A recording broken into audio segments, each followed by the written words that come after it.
22-year-old woman from Molteno in the Eastern Cape believes that a lack of resources at Molteno Hospital contributed to the death of her baby. Yongama Mgcineni went into labor on the 12th of August, but instead of coming back with a baby, she went through what she describes as a most traumatic experience. As a result of this story, our reporter Iviwe Poti, the Eastern Cape Health Department has launched an investigation. So they took my daughter, and when I saw no one was doing anything about the baby, I asked the nurse if I could wash the baby, and she said, okay, it's allowed. She gave me water and a towel. I washed the baby, and she asked, can you feel the bump? The baby had a bump from her side of the head to the jaw. The loss of a baby, always traumatic. 22-year-old Yongama was 8 months pregnant and looking forward to being a mother for the first time. That's when her nightmare began.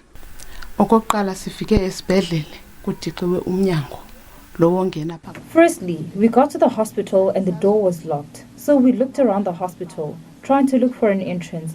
I banged on the door. After a while, my child saw a bell and rang. It was a while then, I said, let me go to the security. Asked him to call inside. Then we heard someone approaching the door to open.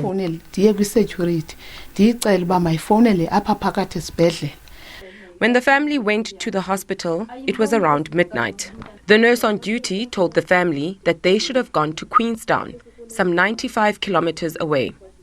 He then called an ambulance from Sterkstrom, a nearby town, as the Molteno hospital ambulances were being serviced. Once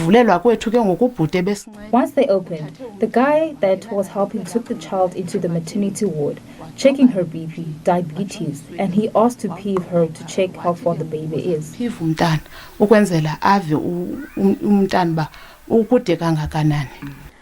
After 2 hours and the labor pains getting worse, the nurse on duty called the hospital manager. It's alleged that the doctor on standby was unreachable on his phone. The hospital manager came from home and helped with the birth. So-and-so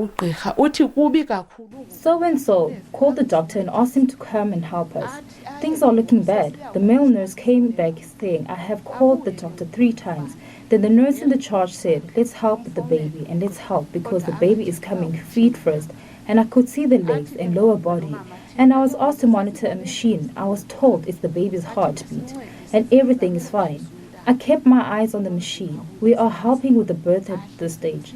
Then she asked another nurse, sit back, sit behind her, and while she is pushing, hit the stomach so the baby can hurry. The baby came out and the doctor just arrived. Upon arrival, he cut the umbilical cord and asked for oxygen. First, second, and third oxygen tanks were empty and the 2 in the passage were empty. The family has been told that the baby has died because the mother was diabetic. This despite her diabetes recording before and after birth as 4.2. Health spokesperson Iviwe Poti said the department is conducting an investigation. Iviwe Poti, SABC News, Molteno in the Eastern Cape.